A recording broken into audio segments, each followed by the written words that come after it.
Hey, what's up everyone? Welcome back to my channel, guys. I hope you're doing really well. So guys, a long time ago, actually a year ago, I made a video on how you can use macOS Catalina on Windows PC. And you guys loved it, so thank you very much guys, it means a lot to me. Thank you very much. So guys, in this video I'm going to show you how you can get the latest version of Kali Linux and use it on your PC. So without further ado, let's get started.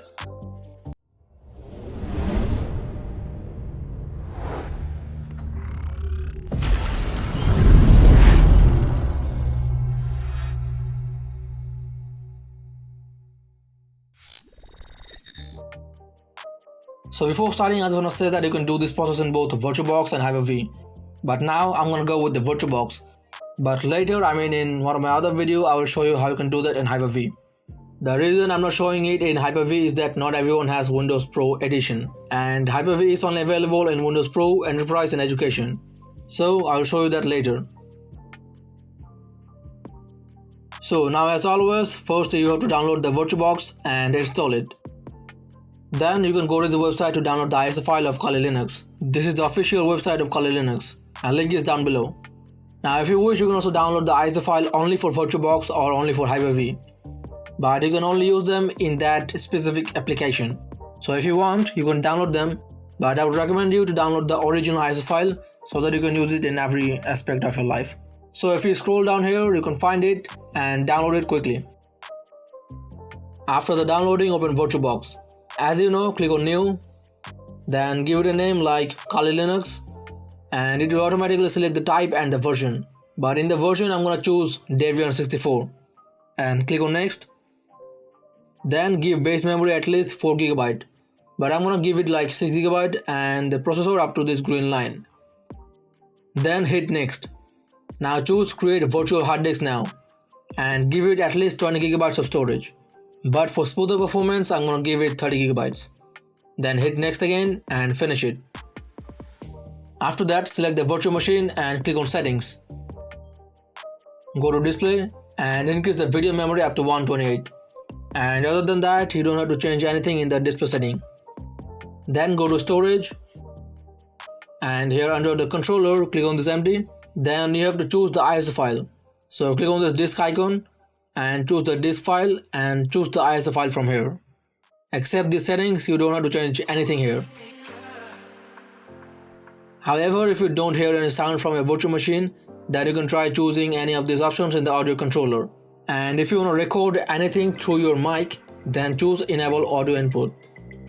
And you can also change the USB setting from here, but I don't think that it will make a great difference because USB 2.0 and USB 3.0 works totally fine here. So hit OK. And then start the virtual machine. From here, choose Graphical Install. By the way guys, as soon as you enter in the installation interface, your mouse will be captured, so you have to use your arrows to select the items. From here, select your language. I'm gonna choose English and continue. Then select your country and continue. Then select your keyboard and continue again. And now let's wait some time. And give the host name. I'm gonna keep the default one, so click on continue. Then it asks you to enter your domain name. If you have a domain, then just enter it, otherwise just skip it. Then you have to give the full name for your new user. So I'm gonna give it Kali Linux and continue. And continue again. Now you have to set the password for your new user. So let me just enter the password and enter the same password in the down here and continue. Then choose the time zone from here and continue again. Then here choose guided, use entire disk and continue. Then choose the virtual disk and continue. Then choose all files in one partition and continue. By the way guys, for now I'm just gonna keep everything in one partition, but after the installation you can make partition there. So then continue again. And now it asks if I really wanna write the disk. So of course choose yes, otherwise everything will go in vain. And now it's just a matter of time.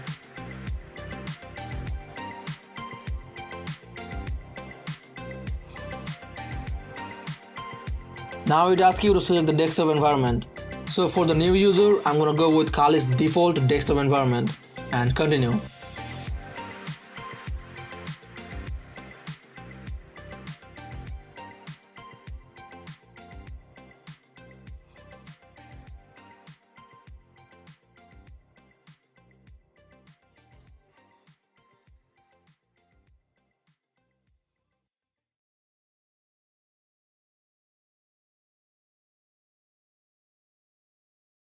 Now it asks you to install group loader. So of course choose yes and continue. Then select the virtual machine and continue. Now it will ask you to reboot the machine. So just click on continue and VirtualBox will automatically reboot the machine. You don't have to turn off the machine here. So after the rebooting, there is a Kali Linux.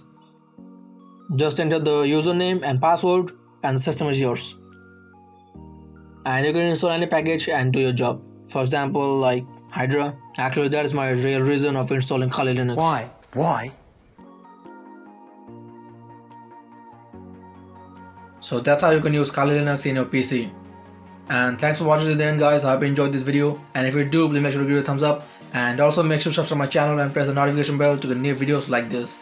As always, my name is Simon, and I'll see you in the next one.